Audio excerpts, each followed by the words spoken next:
kita jangan jadi engineer lah, kita pandai lukis, kita buat architecture. No, my dad said it's very easy, we just draw. Sounds like a plan. And then she said, nanti kita boleh belajar kat Switzerland. Welcome to the Stories We Tell Ourselves, a podcast created and hosted by Adrian Lai and Loke Yew. Join us in discovering the stories behind our thoughts, actions, and identities as we try to answer not just the whats and hows, but most importantly, the whys in life.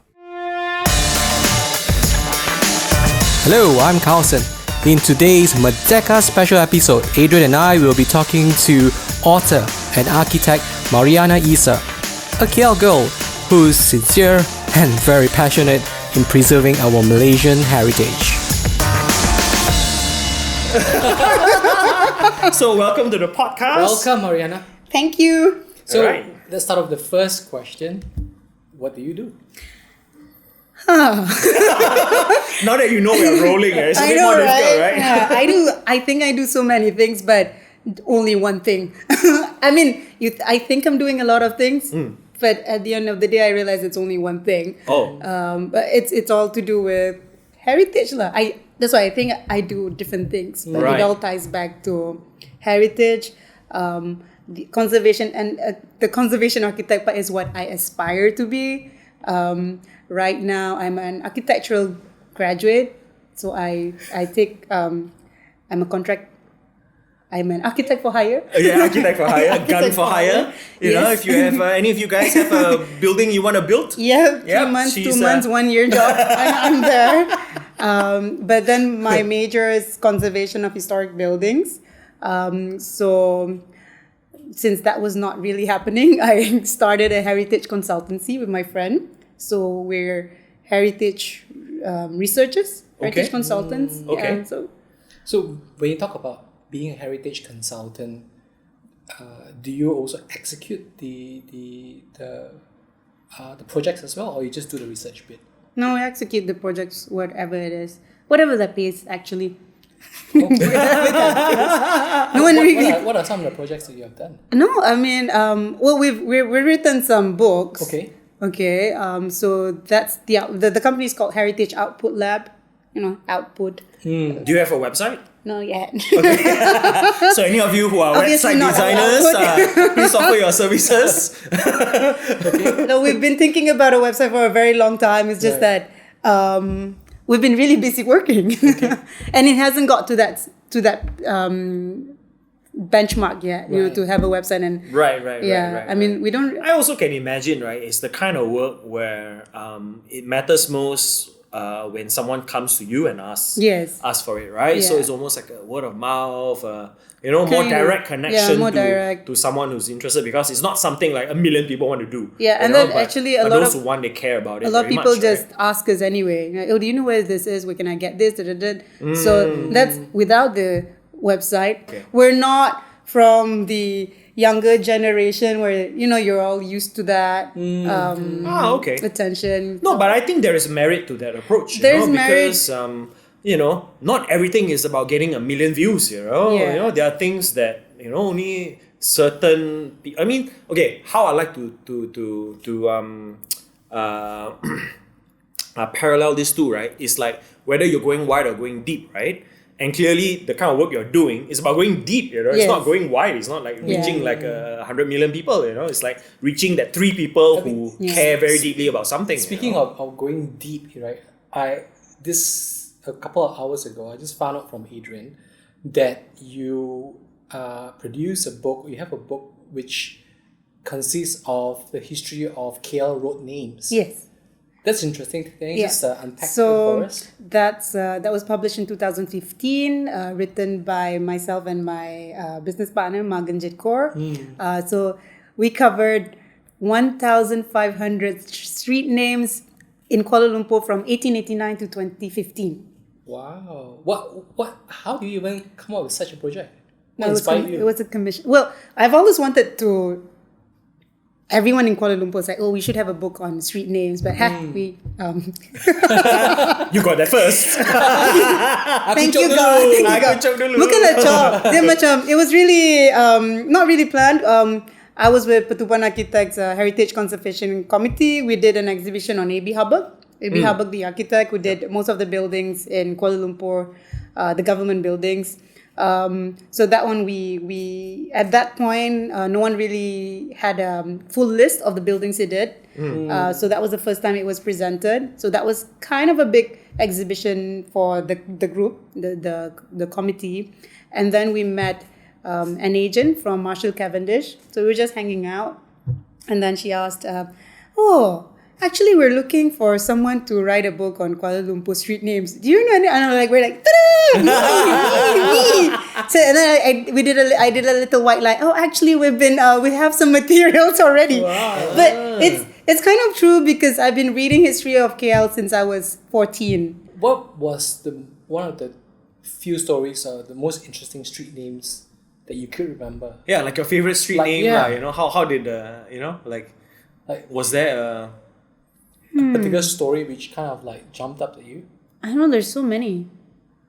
Do you have a favorite? Like how did Bukit Bintang become Bukit Bintang? Like how about that? I don't know, that one is pretty hard.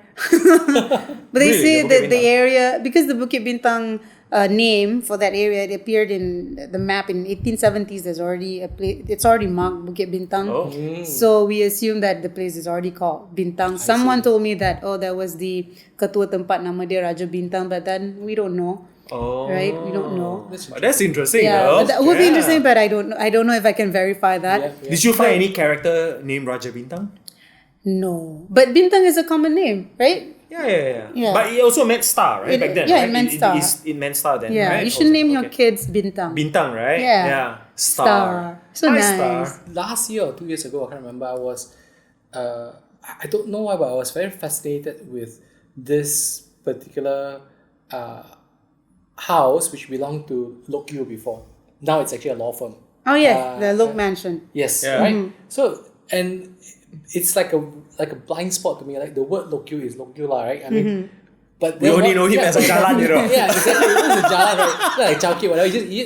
It's just like a name, It's right? a road, and then yeah. suddenly you think about it, it's like, wait a minute, if someone's name appears in a street or a town or whatever, it must be Yeah. someone significant, right? Yeah. So when then I was curious, I Googled about Loke Yew, and so and there's bits and pieces of information of him everywhere, but you don't have like a one place, you know. Yeah. And then I remember we went to Hong Kong, and there's in Hong Kong University, there's actually a Loke Yew hall. Yeah. So is this the same? Whoa. Yeah, it is. Right? It is the same And then, Loke Yew. You know, they started Isn't that to, cool? and the next thing you know, then you find that this Loke Yew, his memorial, his body is still in Malaysia. Yeah. Right. But it's like somewhere in Hidden in like They said Tun Hussein on. yeah, it's like being surrounded by, I think, Guarded. guarded by army, whatever. no, Yeah. by 5-headed dragons. yeah, I was like that's interesting, right? You know, Yeah. and then I was reading somewhere was saying that Loke Yew, at that point in time when he passed on because of malaria, he had like one of the biggest funerals ever, you know, in KL, and he was at that point in time one of those crazy rich Asians, you know, in that sense, you know, Yeah. in today's context, He right? was like one of the richest in Southeast Asia, I think. And then that place, that Loke Mansion Yes. area, so that used to be his property, 11 acres of it, from about where that mansion is up to Odeon, the old Odeon. All that was his. Because the back was the river. There's a river live view, Right. Bunos River, but I think it's all underground now. He tried to tanam padi at that spot at behind his house. There's actually a photo of his house and an elephant, a baby elephant in front. Like a wow, okay. Yeah, so there's, I think Robson was his advisor, lawyer or something. He has. So this is the Robson Heights Robson? Yeah, that one. Oh man. Yeah, that Wow, one. that's something. Yeah. Oh, this is kind of piece. Yeah, so he wrote something. He had an article on Loke Yew. So he died of malaria, yes, but he was at his estate bagi gaji. You know, he insists that he still meets his workers and give their gaji directly, personally. Oh. I think he got caught malaria then. Doing that. Doing that. Wow. Yeah. And then they When you said... say his workers, you mean like in yes, his plantation plantations and workers all lah. that. So every single worker he would personally hand the... That's what The pay. he said lah. Wow. So I thought it was sad that he caught malaria that Okay. way. I mean, and Oh, but he, it's a meaningful way to die, to be fair. I guess. Right, then he always dia tak naik kereta. Like he had cars and all, but he's always on the lancha. What's the lancha? Lancha is what? Like a truck, like a Rickshaw. rickshaw. Oh, rickshaw. Okay. Rickshaw. Okay. Yeah. So yeah, even if you read about him, he's quite an inspirational personality. He opened Bentong. Oh, serious? Bentong tu Loke Yew yang buka. So he and Oh, yo. So we have him to thank for all the durians that are coming from there. So him and Tambu Sami were, if not the first, among the first to experiment with electricity. Like they provided electricity using the generators. So quite innovative. I think it was like all out, let's just do it. Obviously, I mean, with all these things, you're definitely a history buff. I mean, where did all these things started off? I mean, were you a kid? What was ambition like when you were a kid? What do you want to do? Well, when I was 8, I wanted to become an archaeologist. There's already some traces of it, right? Yeah. And then I kept that because as of Indiana but I Jones? didn't know what it really was. And then at Is it because of 17, Indiana Jones or something? I don't know. Oh, no. So I started reading quite early, like 2.5. So I was always reading because my mom would just like, here, read a book. Sit in a corner. Good kid, huh?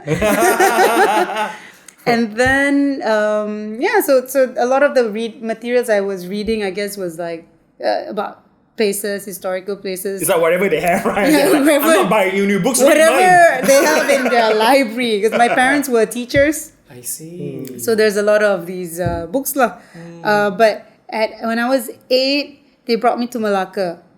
Yeah, and then I was so like, wow. I just felt really connected with all these old buildings, the State House, Malacca lah. kan. Malacca. And then I told my mom like, oh, I like history, historical buildings. And then, what do I become? What can I really? do? Like, Yeah. you can become an archaeologist. And they brought me to... your mom suggested that? Yeah, then my dad... Then your dad also like, forget no, it. my dad was cool. But my dad retired, and then we went for a family trip to Europe. Then I got to see Rome. Oh, wow. All these historical places. That's it lah. So I Seal the deal. So after school, you went to pursue... Oh my God. So we took lukisan kejuruteraan. Okay. So I got to drop bio. I was a pretty bright girl. Oh wait, hang on. This was in high school? High school, Yeah. okay. So I dropped So you can biology, actually take lukisan what? kejuruteraan, engineering You drawing. know In that? high school? Yeah, because it was in Like high as school. is a stream. But is we it? were the Like, first. Yeah, We ini were the not first. available in Melaka. Melaka tak ada. So it's like science stream, but you can opt to drop bio and take up this class. I see. So macam konon-konon pandai lukis lah. So take lah Yeah. kan. Ooh. Macam like it was the What first. schematic? We were the first batch in our school. Interesting. So when I was in Form 5, my best friend, we were like, we had to apply for courses, right? So my friend was like, and my best friend, her name is Gan Chen Yu. Oh, I remember Gan. Yes, you remember Gan. Yes. So I asked her like, oh, kita nak jadi apa? And she's like, because her father's an engineer. Nanti orang lain semua mesti jadi engineer. Kita jangan jadi engineer lah. Kita pandai lukis. Kita buat architecture. And I was like, what is architecture? I don't know. My dad said it's very easy. We just draw. All right, sign me on. Alright. Sounds like a plan. And then she said, nanti kita boleh belajar kat Switzerland. Wow. You make decisions like this. Yeah, in those days, right? That was it. Wow, No, because I wanted to become an archaeologist, and my mom at Form 5, she's like, but what will you eat? You can't eat dirt. She's a teacher, so she tries to be supportive of Right. whatever I want to be, and then like she's like, my daughter wants to be an archaeologist. Wow. So architecture. So I signed up, but the thing is, in end of '97, it was the big gawat. The Asian crisis. Yeah, right? the Asian crisis. So it was kind of, their choices were limited, but I applied for architecture and I got it. So when I got it, it was in UTM Skudai. Okay. And when I called Gun, hey, I already signed, I got architecture, what do you get? Oh, I belajar economics. So she's not wait. Comments of finance. I know, right? I'm like, huh? Yeah, so now she owns like her own house, her own car. It's in Singapore. Okay. Someone wants to renovate her house. And she didn't even hire you to renovate her house, right? She's like, do you know any architects who can renovate my house? I was like, excuse me? Wow. And like, you peer influenced me to take this course. You wrecked my life and now you don't want to hire me? But anyways, architecture, I have no regrets studying architecture. I think it really opened up my worldview to a lot of things, because it's not just design, it's also lifestyle, humanity, And culture, sciences as well, right? Yeah. Environment, everything. Only that it was 6 years. How would you, I'm very curious with regards to what would you tell a teenager today, probably about your age then when you were deciding to go to Switzerland?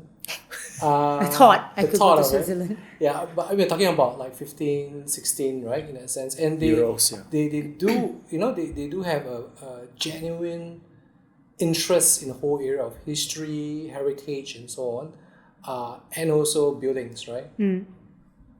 What would you tell this person in terms of pursuing this kind of career? I mean, how would you advise this kind of teenager? Read, travel, read, travel. Read and travel? Read and travel. Because there's no way we could go into this field if we don't read. Read history, read everything. Just read. I do, actually what I do for the past 4 or 5 years, every morning I read old newspapers. I actually know more about news in 1920 than in 2019. Oh, but that's very interesting. Yeah, I Because, read old newspapers every day. Because it's like reading some story from Yes. a different era, right? Yes. And they're the everyday things, which is like, you have that comparison, right? To like, what kind of bullshit news you read today, right? Yeah. Versus the kind of stories they were Yes. sharing back then, Well, right? there were some bullshits back then. But you also like, okay, so last time they used to cover, so Kuala Lumpur had a council, right? So they used to publish the minutes in newspapers. Wow. Yeah, so there were arguments about charging people sewage services semua tu. So the local council members would debate lah. And the type of debate, the content, how they say it, will make you feel, why can't these kind of discussions happen today? Yeah. Right. Yeah. All Do the you think it's just arguments are scale, maybe? Like if you're going to open this up for a public debate or public discussion, right? There's just going to be overwhelming amount of people chiming in, right? Yeah, but then it's also because we've not had enough platforms to practice debating and practice discourse. A lot of times it becomes a bit emotional because, like I said, outlet. You don't know. Suddenly, this is how I feel, and people can't articulate. Orang Q&A 40 minit, dia 40 minit mau bagi lecture kan, like you should state it within 2-3 minutes. What are your the background to your question and what's your question, right? Yes. That one I noticed that. I mean, you were saying that society as we know it today, we have not have enough opportunities to practice a productive way of having a public debate or discussion about an issue, right? Yeah. And I think that has a lot to do with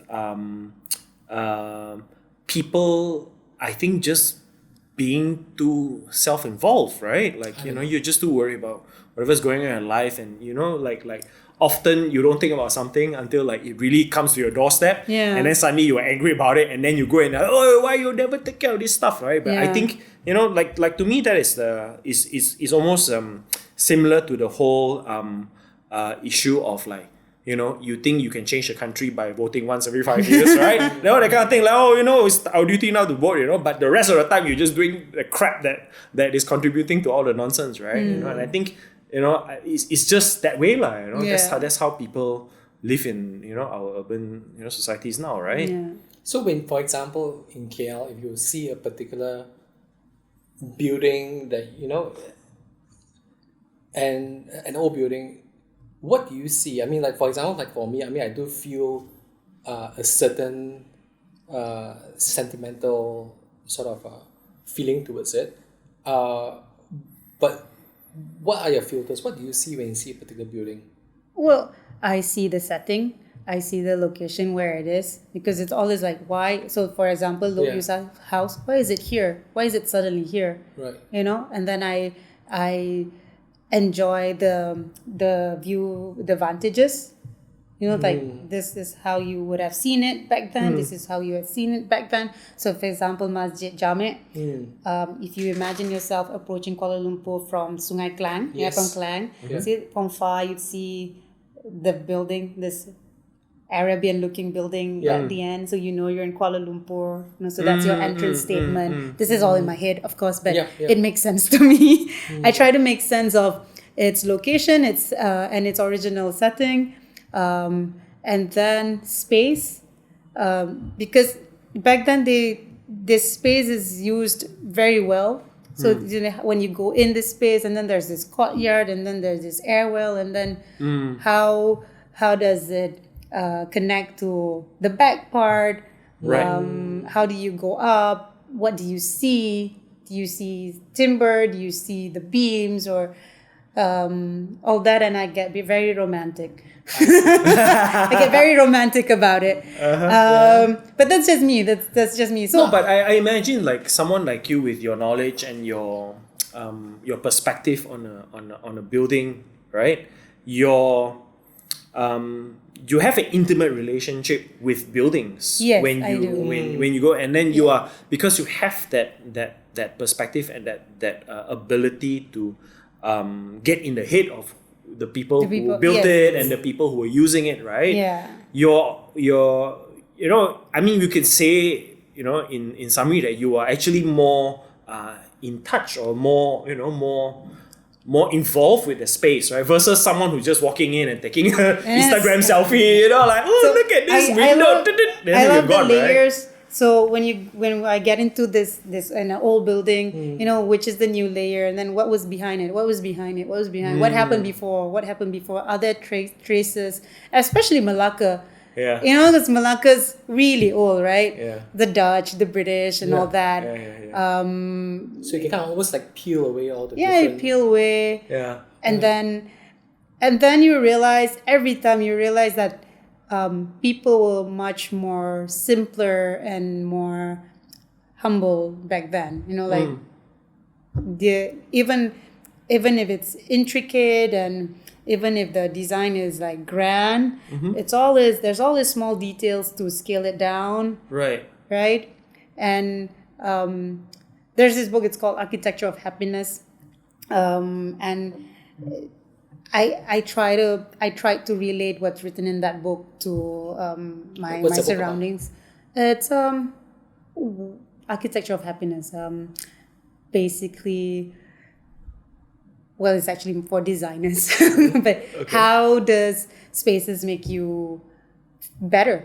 How does spaces make you a better society? Better living condition. And for example, like you have a big house, and then you have a small house, right?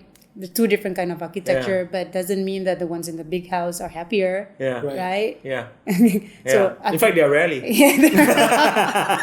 That's just an example. Sure. But all these details, when let's say I'm feeling a bit knackered, about work and all, and I go to this is what I used to do. Like I go to town, and then I sit in front of bangunan Sultan Abdul Samad, basically hang out on the field, And then there are all these small details. You think like, oh, these people back then had so much time to make all these small details so that I concentrate, like I focus, you focus, and then you're It's like meditative. Yeah, it's like meditative. Yeah. And then it sparks joy.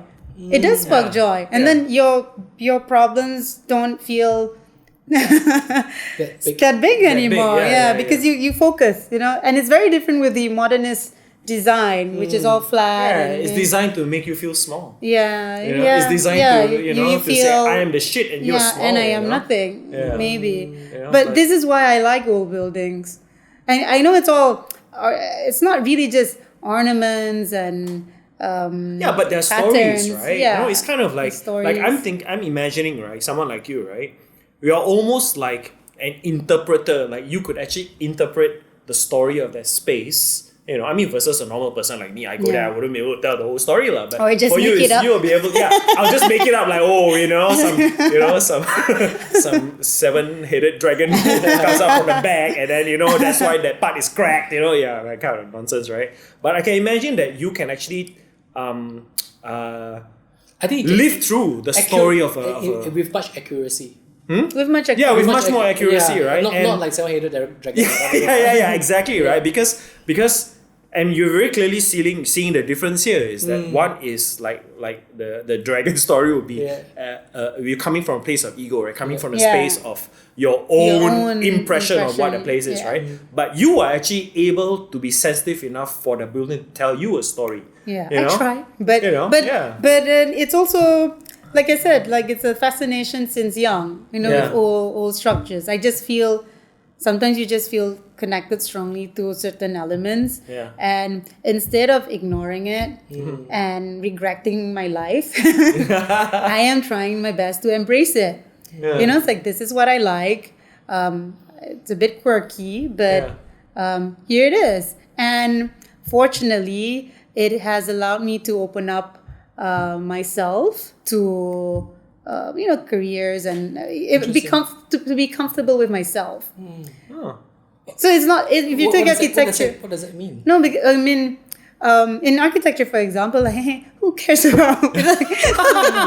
I remember my friend Seng lah. His name is Seng. He was like, what are you studying? A master's conservation of historic buildings. Yeah, so boring. It is. It's because architecture is also about moving forward, modern, futuristic stuff. And then suddenly, old buildings. Because I never really understood where it came from. Like this yearning to save buildings or to repair buildings. I don't know. So, because of course, like I said, the education system constructs or builds you in a certain way that you're supposed to feed a certain market, right? You're supposed to be a particular going into a particular direction because of the industry. But then you're supposed to make rich people richer. That's what the education system. Maybe I just want. But that's a different topic. By the way, I always go there. Maybe I just wanna go dance in every old buildings, and it's okay. That'll be a great YouTube channel, though. Like a collection of you dancing in old buildings. Yes, and it's okay. So being okay, like knowing that it's actually okay to do whatever you want, as long as it doesn't hurt people. No, but I think it's beyond that. I mean, obviously it's very important that you're able to be comfortable with yourself and what life has given you, right? But I think there is something much deeper about the appreciation for something old and something. It is not like, it's not like a piece of tablecloth, I mean, you're talking about a building here, right? Yes, you're talking about where lives used to... Yeah, where people live their lives, where people spend years, but you see, it's not a typical career option. Right, I can be so many things, and I would probably be really good at those things. If you had a typical career, you wouldn't be on this podcast. But what I'm saying is, like, I could have been doing all stuff, and I would have been great at it anyways. You would have to hire another architect to renovate your house, right? My house, But there's this, calling, like even when I was at work doing, all sort of stuff with the company used to work for, I'm like, I can do it. But of course, at every, of course, there's something inside you that says, but I want to do this. Yeah. And of course, when I do this, I'm like, oh my God, I want monthly page. I mean, and then I've started to appreciate having a full-time job. Like I now understand what it was all about and why my bosses were like, I mean, what could you at the end of the day, it's market forces, right? Yeah. Like if there are enough people in society who care about, conserving something, and like if you come from, like I'm sure in Bath, the general population are like, oh man, this Keep building, everything. is the shit, right? Don't give me a new building, right? But I think if you have enough people supporting what you are doing, right, then it's more viable by that definition, like you get supported, Okay, but in Malaysia, replying to your question just now, people in Malaysia, everyone, like, it's just not just in Malaysia, naturally human beings will have nostalgia, will appreciate old buildings because we're humans, we're always curious about the past. We're always curious about the people who were here before us. But a lot of people don't understand why. Why do I like this building? So when it's demolished, when someone wants to demolish it, of course you feel mad. Like, don't, like, okay, Abampa, for example, like, oh no, it was the first mall, blah, blah, blah, blah, blah. But you can't really defend why it has to stay because you don't understand why you're feeling that way. Right? You don't know why you're drawn to Ampang Park. You don't know why you're drawn to all these. Are they yours? No. Are they your property? No. Yes, but they're like public. They're kind of like public property in a sense. Sometimes right? You have a sentimental. You have a sentimental as a right? user. Yeah. Sometimes they're beautiful buildings that you've never sat in, but you pass every day. Yeah. But it's because it's your part of your built environment. This is your world, Yeah. So when something is taken away, you feel like you've lost something. You've right? lost something, but you're like, why do I feel this loss? And that's why a lot of our buildings eventually gets demolished. Move on, right? Move on, and then we're okay, and then we forget because. I'm reminded, right, of this project that I had, right? I was shooting a short film in Malacca, and I chose this very old kind of shop lot, one-ton knee shop, right? Simply because it's so old, right? Things are falling apart, it's like its walls is all like, already like exposed, that kind of thing, right? And then I've been eating wonton mee there all my life, and the auntie saw me grow up basically, right? Yeah. So I went to her and I asked, hey, can I come here and shoot a film because I really like your shop, And the auntie, right, was like, she was, I can't find a word to explain, She was like so petrified by the idea. She said, huh, you want to shoot here? It's so ugly in my shop. How can you shoot here? It's going to be so embarrassing, right? I said, no, but auntie, this is exactly why I'm drawn to this. I have a story about, old times and, it's a small town and, this is the right feel, Yeah. I mean, she still has like a little brick stove at the back where she makes her char siu and they so still, cool. like this. No, it's that kind of thing, But suddenly when she reacted, I didn't expect her to react that way. But when I think about it, right, then I realized that we built relationships with a space, right? A lot of it, right, is dependent on what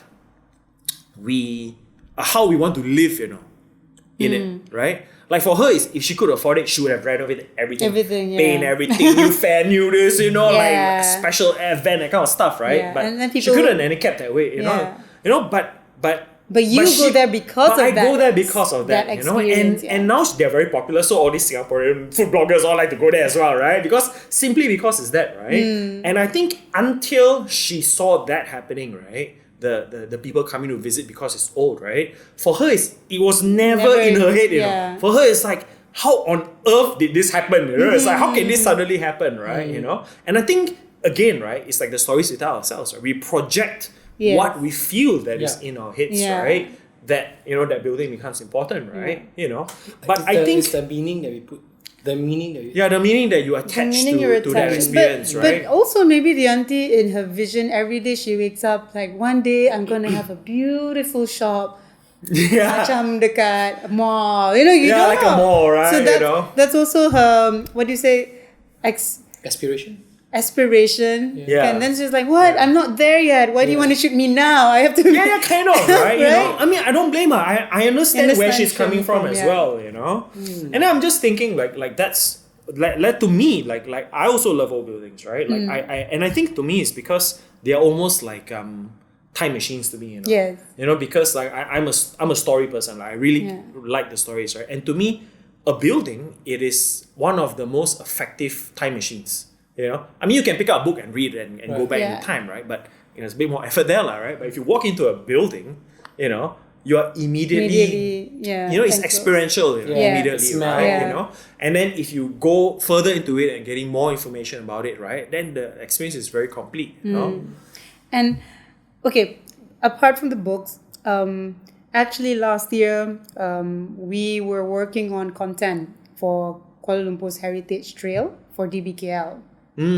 Yes. So- tell us about that. Yes. So this was a bit it wasn't weird. It was just I don't know. I was just sitting one day. I remember when I was 7, I only started driving like 4 or 5 years ago. Usually I walked everywhere. Like I walked everywhere.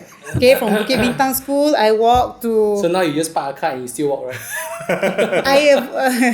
it was a very difficult transition for me. Okay. Because usually I arrive at the main entrance of a building. Yeah. With the car, I always arrive at the basement. I really do not enjoy it.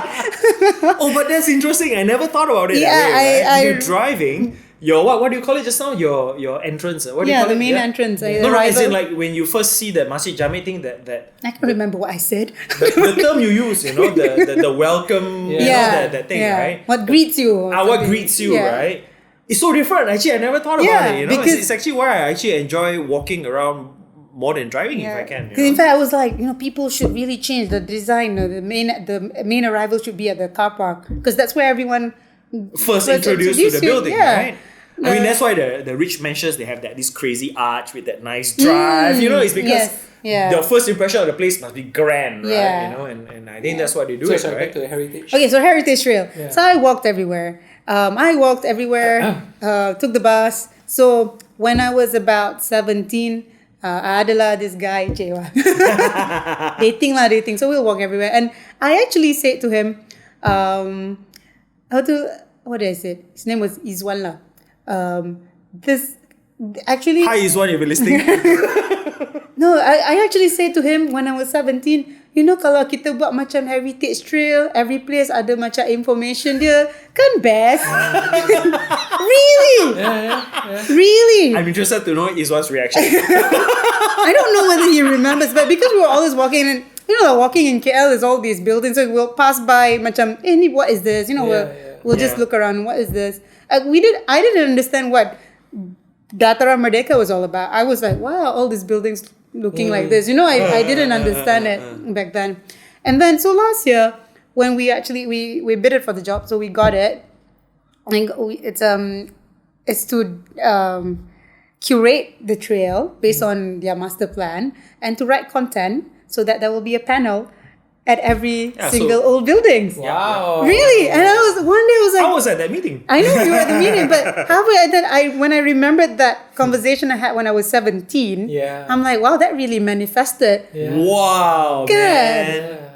That You were in full Switzerland mode also. I know. No, that Switzerland does not manifest. I'm going to test this guy whether he's going to get me or not. Is this the heritage trail, is it available already? At this point? It'll be launched I think next month, but of course Only? but there's a lot After of all that? physical. I mean, the wrapping up of the project will be next month, but of course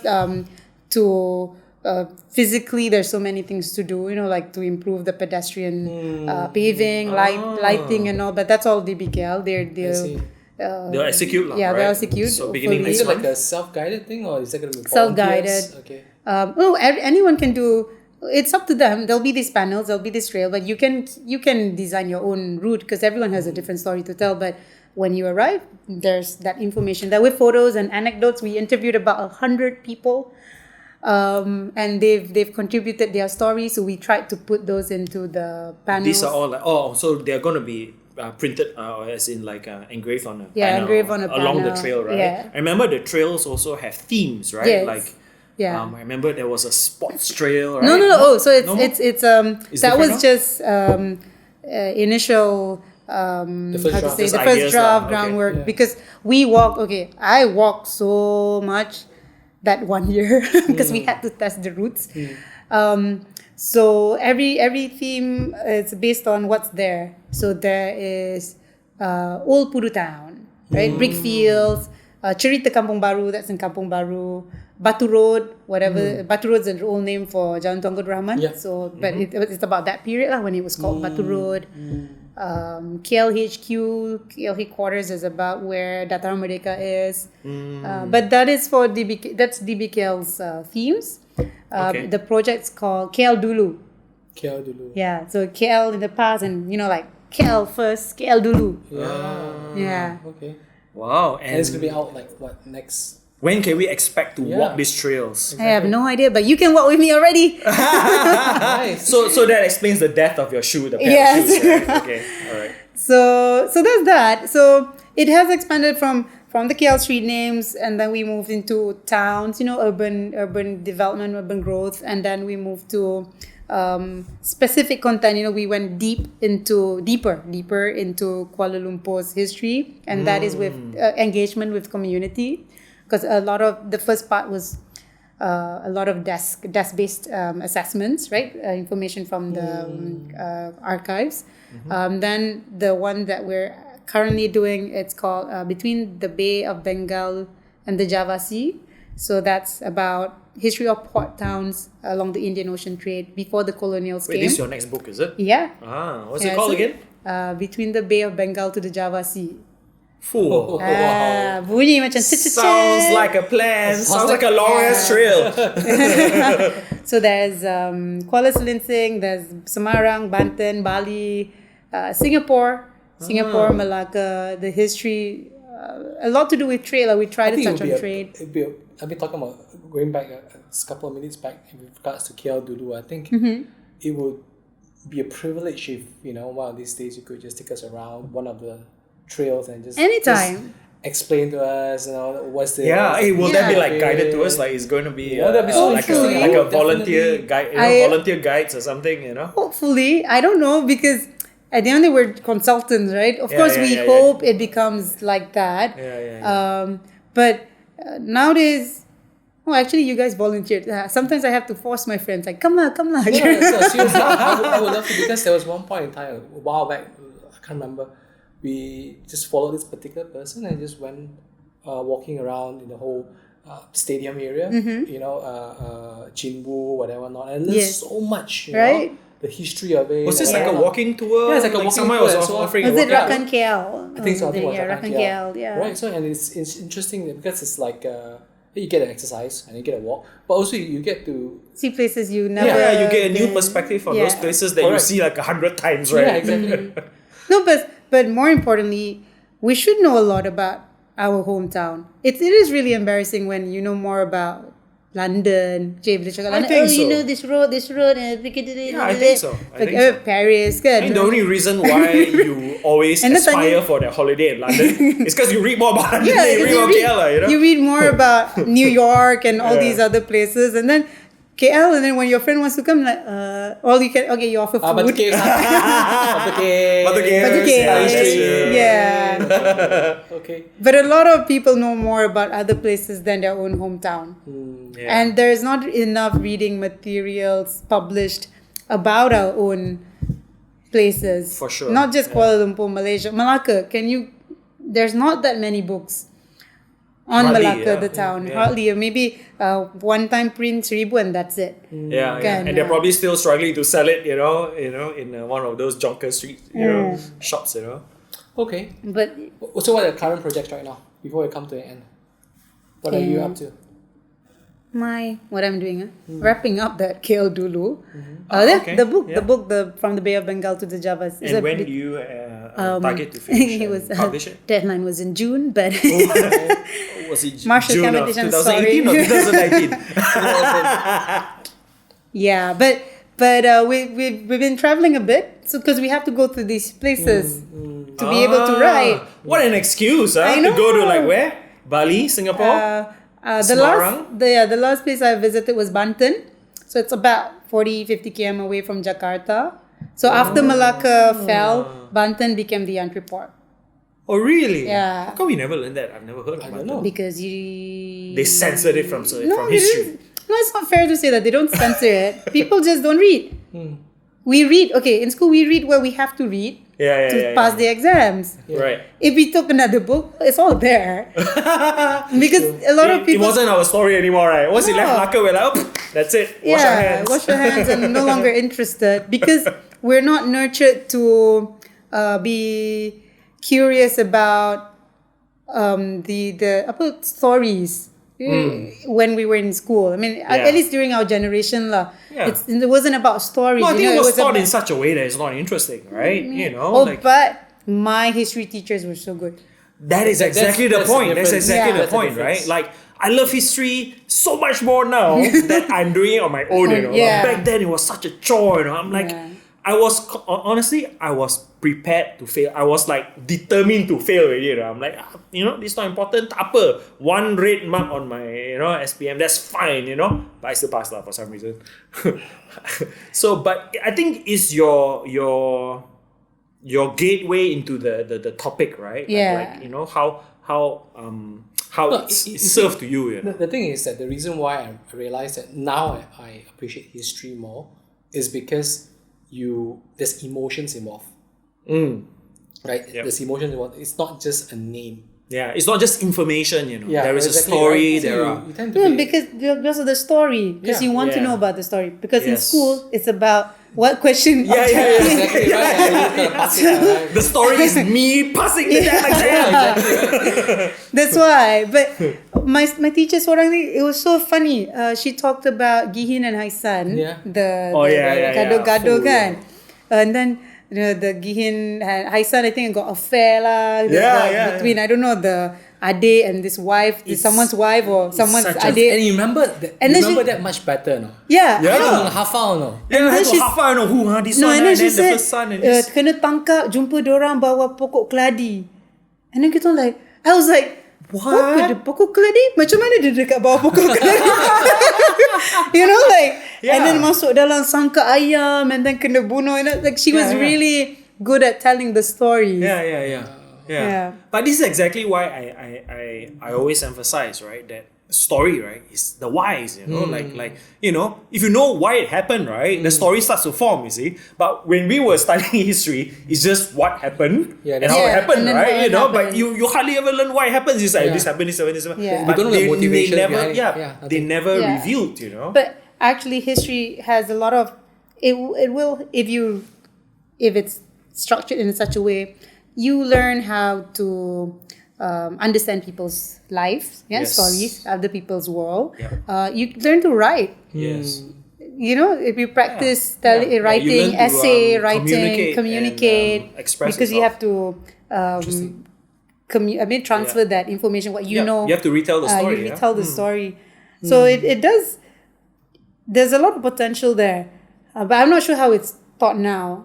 Just comparing to how it was taught to me, I don't know how. I it's also now. think it's also more accessible now, you know, with projects like yours, you know, and ours, right? It's just, you know, you don't have to go through the schooling system Correct. for those things to those be things to transmitted separate. anymore. Yeah. Now You it's know? YouTube University. Yeah, it's like Yeah. YouTube, you know, like YouTube or podcasting, by the way.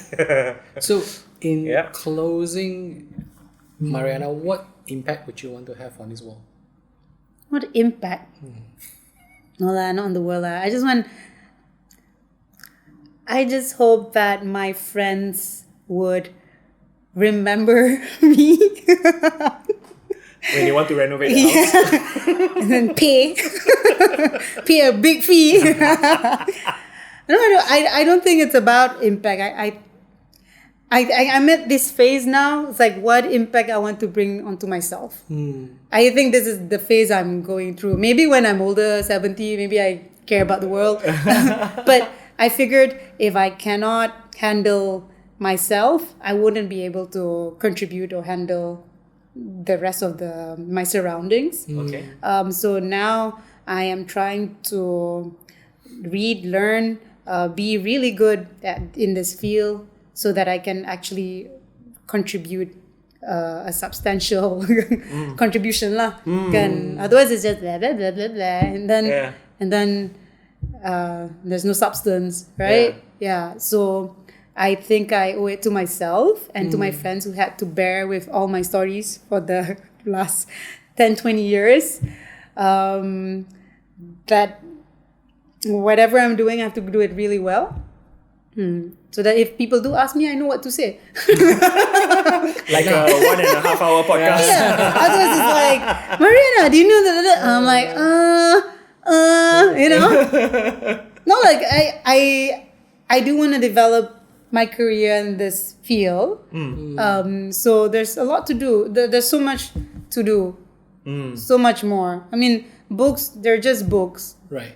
But what are the other kind of outputs or medium that could be more effective, right? Is it the movies? Is it documentaries? Is it trails? Right? I don't know yet. I know certain things work. Books, not everyone reads. Right.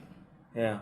That is what frustrates me. So when you don't read, it's very difficult for me to discuss because I'm already somewhere else, and then you're still Kuala Lumpur. Is it founded by Ya Aloy or not? You know, like because we've really moved beyond that. Right. And so, but that's just us in this small group, and then so it's very hard. We're a bit detached, and then we realize, so maybe we're introverts, so we don't really know how to communicate. So that's the second step for me. Like you said, website. You have a website. Maybe that is what we should have, a website, so that we can influence. It's true. Influence the world. I don't know. But impact, no impact. Or just reaching out to a bigger audience, right? Because like you say, right? I mean, if you know, people that don't read, they don't have a connection to you. But that doesn't mean they're not interested. Yeah, that doesn't mean they're interested. They might listen to this and become interested. That's why see a like video. what are the mediums that would work, that would be more effective? Because history books, it's not like it's boring, but it's just facts, you know, like and also there's a stigma, you know, like history book, okay, maybe when I'm a bit older, less stressed out at work, you know, or something, right? But this is what I learned from all the personalities we've read on. I read about Loke Yew, Sambatan Leong Yuko, you know, everyone in the past, like they really were sincere in whatever they did, passionate. They never gave up, and then their impact is still felt until today. I don't think they thought about what impact would I bring to the world. You know, they just did whatever they had to do to survive, to build a better life, and then we still feel it until today. Yeah. So that's more of what I don't know, what I think how it should be. Wow. And Thank you. Wow. And that was really long. that was a nice way to wrap. We're finished? No, not yet. I still have so much more to say. Well, I will say we're done. More time. Okay, well, we love to keep on chit-chatting with Miss Mariana Isa here. But we've had too much of her. We have to send her home now. But yes, you know, she has so many other fascinating facets and talents and things that we haven't spoken about today.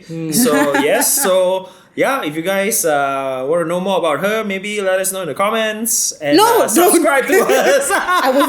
Whoever we mentioned, God, and what is what or whatever, right? Yeah, please leave us a comment. Loke Yew also. Mr. Loke Yew, if you're listening. I would like So- to organize a visit to Loke Yew's graveyard. We should all go there. Let's Okay, do let yes. that be our call to action. Yes. So, Yes. those of you who are interested in Yes. going for this Loke Yew personalized tour by Yes. Miss Mariana Isa, I am interested. published author, Bath graduate architect, Very funny. Just this KL girl. this self-proclaimed expert because she studied for 6 years before Switzerland, Before Switzerland. but never went to Switzerland. But yeah, I mean, that's it. Yes, please. Let's do it. Let's do stay it. in touch. Come group and visit. communicate with us. That's what the internet is for. Yeah. And subscribe to us if you like this kind of content.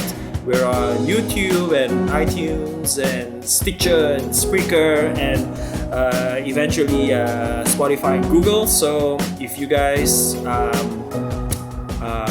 interested in what we do, please join us and we will see you in the next one.